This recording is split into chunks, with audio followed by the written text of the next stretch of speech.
In the third week of December 1777, a column of some 12,000 men marched into a stretch of low hills in Pennsylvania called Valley Forge, and a great many of them had no shoes.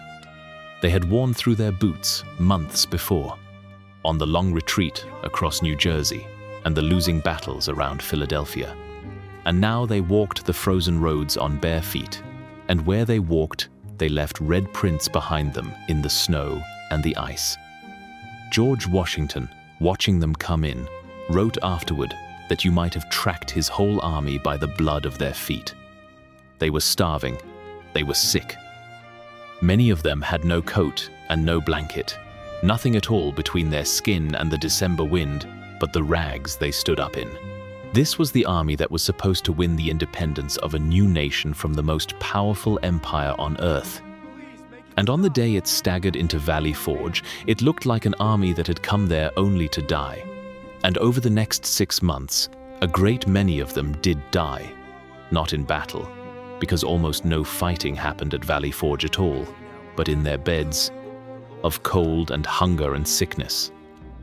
By the time the winter was over, around 2,000 of the men who marched in were dead, more than had been lost in any single battle of the entire war. By every reasonable measure, this was the lowest point of the American Revolution, the moment when the whole thing very nearly came apart in the snow. And here is the strangest fact in the whole story. The army that walked out of those hills in the spring was not the beaten remnant that had walked into them. It was something that had never existed in America before. The place that should have been the grave of the Revolution became the place where it was finally forged into something that could win. The road to Valley Forge had been a year of defeats. Through the autumn of 1777, the British commander, General William Howe, had set out to capture Philadelphia, which was not merely a large city but the capital of the rebellion, the seat of the Continental Congress itself. Washington tried to stop him and could not. At Brandywine Creek in September, Howe outflanked the American army and beat it. A few weeks later, Washington attacked the British at Germantown and was beaten again, undone partly by his own overcomplicated battle plan and a thick morning fog that turned the assault into confusion. Philadelphia fell. The Congress hurriedly packed up its papers and fled west to the small town of York to keep governing from a safe distance. And the British marched into the capital and settled in for a comfortable winter. And comfortable is exactly the right word. Howe's army moved into Philadelphia, into warm houses and full storehouses, and the British officers passed the cold months at dinners and balls and the theater. 18 miles away, across the frozen countryside, Washington's men were boiling their own boots to soften the leather enough to chew. That contrast sat at the very heart of the winter. One army wintered in a city. The other wintered in a bare wood, and had to build that wood into something it could survive in before the cold killed every man in it. Washington had chosen Valley Forge for hard, practical reasons. It was close enough to Philadelphia to keep watch on the British and to shield the surrounding countryside and the fled Congress from raids. And it sat on high ground between 2 hills and a river that made it defensible against a sudden attack. What it did not have was anything at all for an army to live in or to live on. It was farmland and forest. Whatever the army needed that winter, it would have to make for itself or do without. And through that winter, it mostly did without. The first task was simply shelter. The men had marched in with tents, but the tents were worn to rags and useless against a Pennsylvania winter, and Washington wanted them collected and saved. So he gave an order, and the order was that the army would build itself a town. He set a single standard design, a log hut 14 feet by 16, and put 12 men to each one. And the soldiers went out into the freezing woods with their axes and began to build their own winter quarters from green timber and mud. Within a few weeks, Something close to 2,000 of these huts had gone up in neat military rows along the hillsides, and the empty wood had become, by the rough reckoning of the day, one of the largest towns in all of America, a city of nearly 20,000 souls that had not existed a month earlier and would be gone again within the year. It was a grim sort of city. The huts kept out the worst of the wind, but they were dark and damp and badly crowded.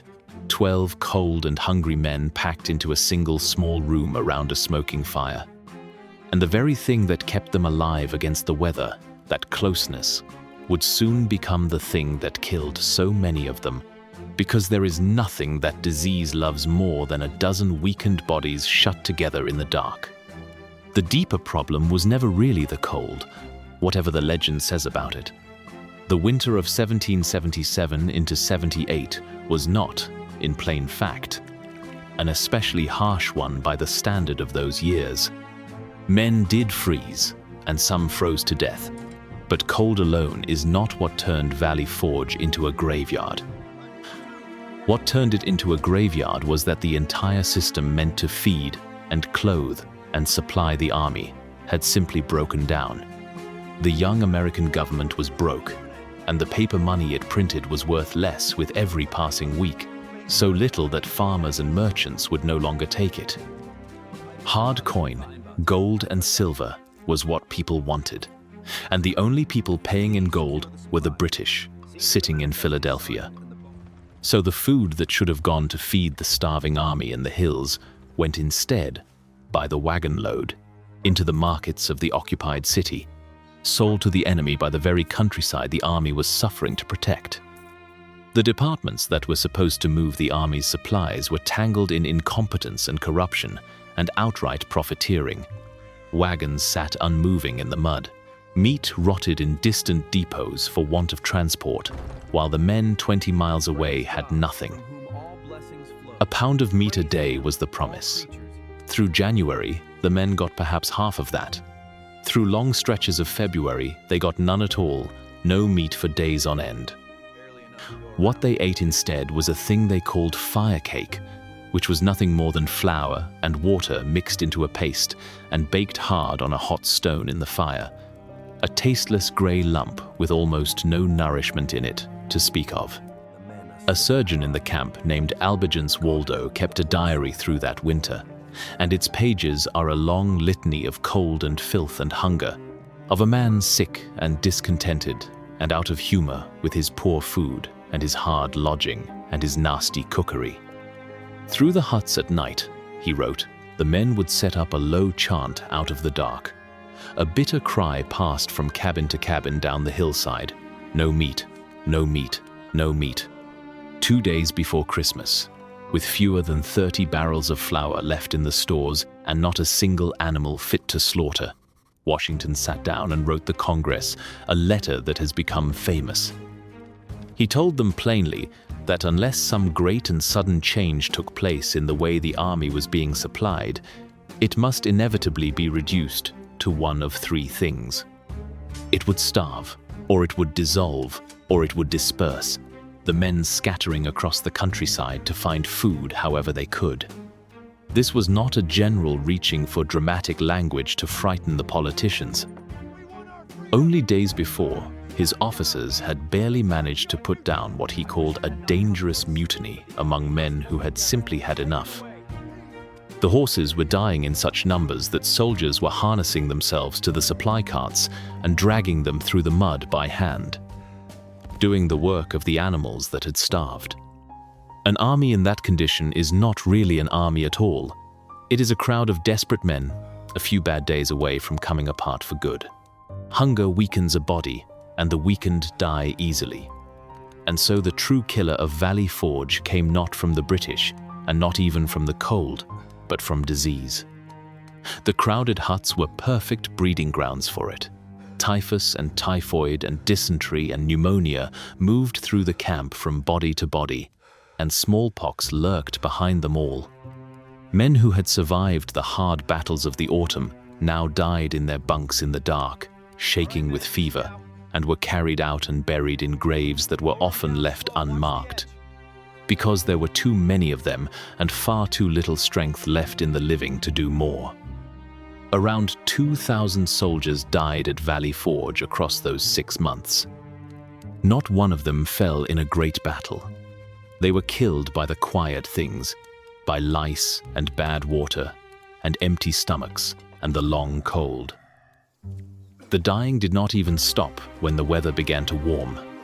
Strangely, more of the deaths came in the milder months of the spring than in the deep of the winter, as the sickness that had taken hold spread more freely once the men were moving about the camp again.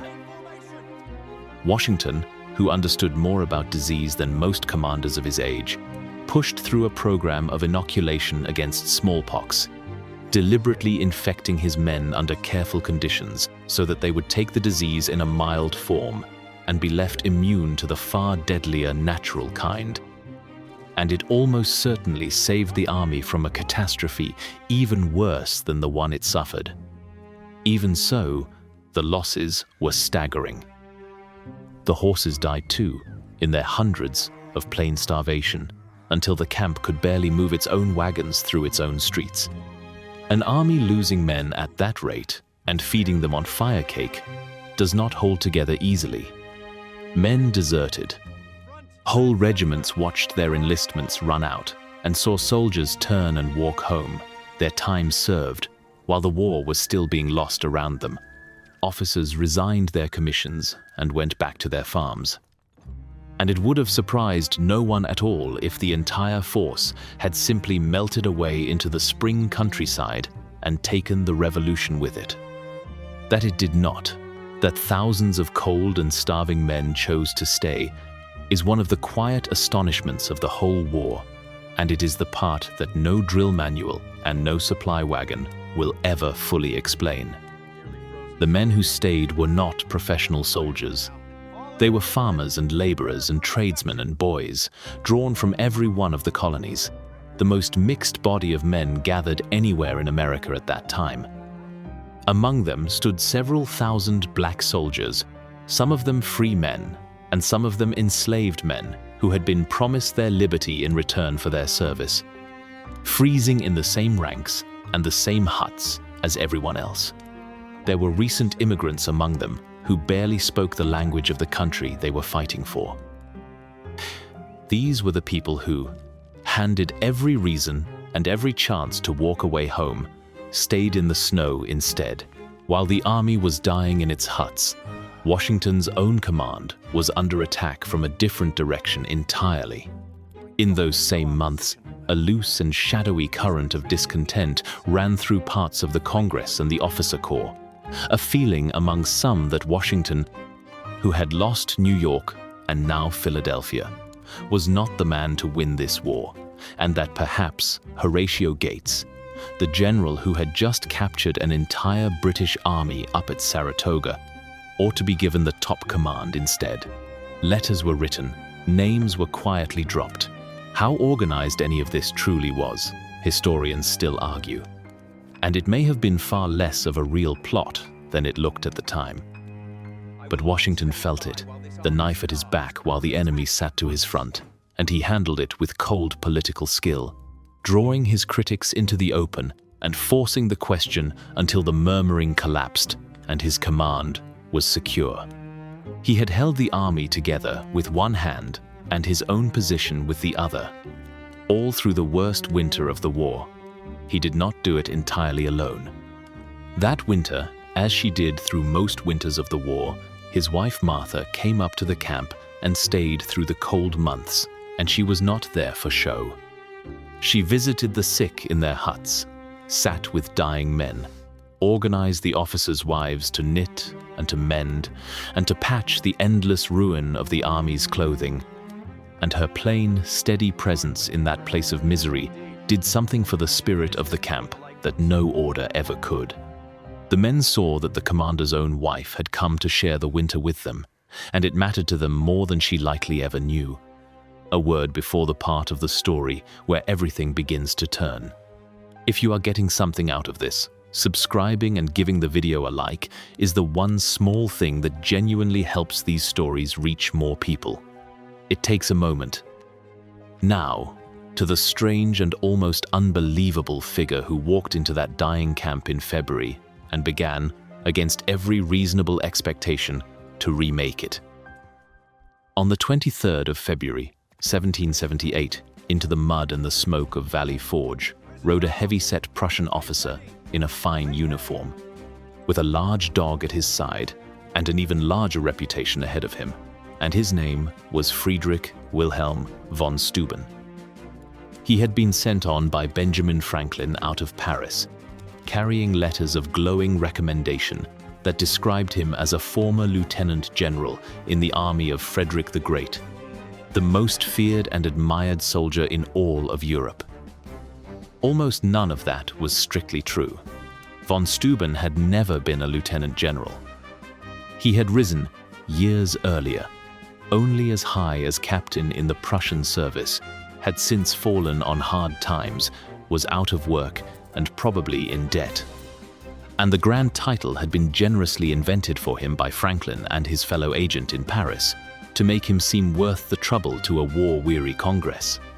But the one thing about him that had not been invented was the thing that mattered most.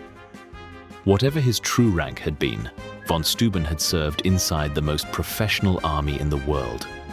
And he understood, down in his bones, the exact thing the Continental Army most desperately lacked, which was discipline. Not courage, for they had plenty of that. Discipline. The dull, unglamorous craft of how a body of men moves and loads and fires and holds together as a single machine, rather than as 1,000 brave individuals, each fighting his own small war. He spoke almost no English. He gave his orders in German and in French through translators, and when the men got it wrong, which at first was often, he swore at them with a magnificent fluency in every language he knew. And when he ran out of those, he would turn to an aide and demand to be taught how to curse them properly in English. And the men, far from resenting any of it, loved him for it. What von Steuben did at Valley Forge over the following months rebuilt the army from the ground up. He did not try to drill the whole force at once. Yes, sir. He took a single model company of around 100 picked men, and he trained them himself, personally, out in the cold mud of the parade ground, which was a thing all but unheard of for an officer of his supposed rank, who would normally never lower himself to drilling ordinary soldiers by hand. He showed them how to stand, how to march in tight formation, how to wheel and turn together as one, how to load and fire and reload smoothly and fast, and above all how to use the bayonet, the long blade fixed to the end of the musket that the Americans had never properly learned and that the British had used to terrify and scatter them again and again. Once that first company of 100 had it, each of those men went out and taught it to a company of their own. And those men in turn taught others, and the new discipline spread through the whole army in a widening wave out from that single trained corps. Von Steuben wrote all of it down, a clear and simple manual of drill and order that would remain the rule book of the American army for decades afterward. And he did far more than teach them to fight. He looked at the filthy, deadly layout of the camp and set about fixing that too, ordering the latrines dug downhill and well away from the kitchens up the slope, organizing the squalor into something sanitary, and the death rate from disease began to fall as a direct result. The Prussian who had come to teach them to march also, quietly, taught them to stop killing themselves with their own filth. By the spring, the very sound of the camp had changed. Where, in January, there had been mostly coughing and silence, and the dull ring of axes, now the parade grounds rang from first light with the bark of commands and the slap of hands on muskets, and the steady tramp of men moving together in time. Soldiers who in the autumn had thought of themselves as farmers from Virginia or fishermen from Massachusetts, in for a season and gone the next, began to think of themselves as something else entirely. As continental soldiers, members of a single army with a craft and a standard and a hard-won pride of its own. That change of mind was every bit as much a part of what von Steuben built as the bayonet drill, and it would outlast the war by 200 years. Through March and April, and into May, in the very same hills where men were still dying, the survivors were turning into something new. The ragged individualists who had stumbled in barefoot were becoming, week by week, soldiers who could move as one body, hold a line under pressure, and answer a command without breaking apart. They began to carry themselves differently. And at the same time, the supply crisis was at last being broken. Because Washington had handed the thankless job of quartermaster to one of his ablest generals, Nathaniel Greene, who hated the post and took it anyway, and who set about untangling the whole ruined web of wagons and contracts and depots until food and clothing finally began reaching the camp in something close to the amounts the men needed. The starving started to be fed, the naked started to be clothed, and a real army began to rise up out of the wreckage of the winter. Then, at the beginning of May, a piece of news reached Valley Forge that changed everything at a stroke. Far away in Paris, the American victory at Saratoga the previous autumn had finally convinced the King of France that the rebels might actually win and might be well worth backing against Britain, France's oldest and bitterest enemy. France had signed a formal treaty of alliance with the United States. The rebellion was no longer alone in the world. Behind it now stood the money, the supplies, and in time the fleets and the armies of a great European power. Washington marked the news with a great celebration on the 6th of May, and he turned it, deliberately, into a demonstration of exactly what his army had become. The whole force was drawn up on the Grand Parade ground, and after the chaplains had given their thanks and the cannon had fired their salutes, the soldiers performed a thing called a feu de joie, a fire of joy, a running fire of muskets that rippled in a single unbroken wave down the entire length of one line and back up the other. Thousands of men firing one after another in perfect sequence, a long ribbon of flame and smoke running smoothly along the ranks. It was a kind of parade trick, in a sense, but it is a trick that a mob simply cannot perform. It can only be done by disciplined troops who move and act as one, and a few months earlier, these same men could not have managed it to save their lives. Washington watched his army roll that fire down the line and back, and he understood precisely what he was looking at. The thing that had marched in barefoot to die had been remade into something that could win. The French alliance changed the British calculations overnight. Now, facing the prospect of a world war against France as well as the rebellion, the British decided they could no longer afford to sit comfortably in Philadelphia, and in June, they evacuated the city and began marching their army overland back toward their stronghold at New York. Washington's men, 6 months after limping half dead into Valley Forge, marched out of it on the 19th of June to give chase, and the army that came down out of those hills was emphatically not the army that had gone up into them. They caught the British column in the savage heat of late June near a place in New Jersey called Monmouth Courthouse. The day began badly. The general leading the American advance, Charles Lee, lost his nerve and his grip on the situation and ordered a confused retreat just as the fighting opened. And for a moment it looked like the same old story all over again, the Americans falling back before the redcoats.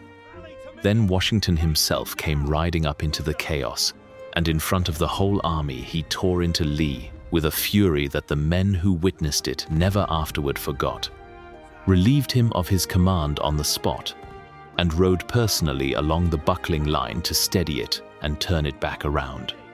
And then something happened that had never quite happened before. The American line did not break. The soldiers von Steuben had drilled all winter long in the freezing mud, held their ground out in the open field against the finest infantry in the world, stood and traded volley for volley with British regulars, met their bayonet charges and threw them back, and fought the whole long day to to a bloody standstill in heat, so murderous that men on both sides dropped dead of it without a wound on them. By nightfall, the British slipped quietly away toward New York, and the field was left in American hands. Monmouth was not a great smashing victory. It was a draw. But a draw in the open against British regulars, fought by an army that just 1 year before would have run, was a kind of victory the Continental Army had never once been able to claim. The men who had nearly died in the snow at Valley Forge had stood toe-to-toe with the best soldiers on earth and had not given way. The proof of the whole winter was written out on that field. That is the strange shape of Valley Forge. Everything about it reads, on its face, like pure catastrophe. An army starving, freezing, dying by the thousand of disease, deserting. Its commander knifed at from behind. The capital lost, the cause apparently sinking into the snow. Anyone standing in that camp in February, asked honestly whether the revolution would live to see the next winter, would have had to answer that it probably would not. And yet the place that nearly killed the army was the very place that made it. The suffering did not happen instead of the transformation. The suffering was the ground the transformation grew out of. Take away the cold and the hunger and the dying, and the long months of forced stillness go with them. The empty winter in which a broken force could be quietly taken apart and built again. The shared ordeal that bound the survivors into something that finally trusted itself. The sheer desperation that made men willing to be remade. The lowest point of the war and the turning point of the war turned out to be the same place, the same months, and the same men. Suffering does not always do this. Most of the time, hardship simply breaks whatever it touches and leaves nothing behind it but the breaking. Valley Forge did not forge an army because suffering is somehow secretly good for a man. It forged an army because 3 things happened together inside that suffering that do not always happen together at all. The men endured it side by side, long enough and closely enough that the ones who lived came out bound to each other in a way that comfortable men never are. Someone held the whole thing together through the very worst of it, so that there was still an army left to rebuild when the spring finally came, and that was Washington's doing, and almost no one else's. And someone took the dead, empty time of that winter and put a shape and a purpose into it, turned the waiting into training, and the stillness into drill, so that the men did not merely survive the winter, but came out the far side of it more than they had gone in. And that was von Steuben's endurance and leadership, and a purpose given to the pain. Take away any one of the 3, and Valley Forge is only a mass grave in the Pennsylvania hills, and the revolution dies quietly in the snow. This is the pattern worth carrying down out of those hills, because it is not only armies that go through it. Almost everyone, sooner or later, gets a Valley Forge of their own. Some stretch that is all cold and hunger and loss, where the thing you have been trying to build seems to be dying in your hands, and the sensible forecast is that it will not survive the season. And the lesson of that winter is not the cheap and comfortable one, that suffering is secretly a gift, because very often it is not. And very often it takes everything from you and hands nothing back. The lesson is the harder one, and the more useful one. The worst stretch and the turning point are sometimes the very same stretch, and which of the 2 it turns out to have been depends a great deal on what you manage to do while you are inside it. On whether you can hold the thing together long enough to reach the spring, on whether you can find, in the dead middle of it, something to build, and not only something to endure. The winter itself does not decide that. The people inside it do. The hills at Valley Forge are green and silent today, a national park threaded with quiet walking paths where close to 2 million people a year come to wander. There are rows of reconstructed log huts standing where the real ones once stood, small and dark, and far too cramped for the 12 men who shared each one. There is a great stone arch up on the rise, carved with the two dates that bracket the story, the day the army marched in and the day 6 months later that it marched out, and with the memory of the men who held that ground between them. And scattered all through the soil of those pleasant hills are the unmarked graves of the 2,000 who never marched out at all, the ones who paid for the army's transformation with their own lives and never lived to see the victory their dying helped to buy. They are easy to forget, standing up there on a soft summer afternoon with the grass grown long and the trees in full leaf. But the army that finally won this country's independence 3 years later at Yorktown was, in a real and direct sense, born in that frozen camp, in the worst winter of the war, out of the worst suffering the cause ever had to endure. The men who limped in barefoot and bleeding into the snow were the same men, remade, who would one day stand on a field in Virginia and watch a British army march out and lay down its arms. The lowest point became the turning point. It nearly always looks like the end, right up until the moment you realize it was the beginning. If this story gave you something today, the most helpful thing you can do is press the like button and subscribe, so that the next one finds its way to you when it arrives. There is a great deal more still to come. And if you are not quite ready to leave it here, you do not have to. There is another video waiting for you on the screen right now that carries this same thread a good deal further. Start it whenever you like, and I will be there when you do.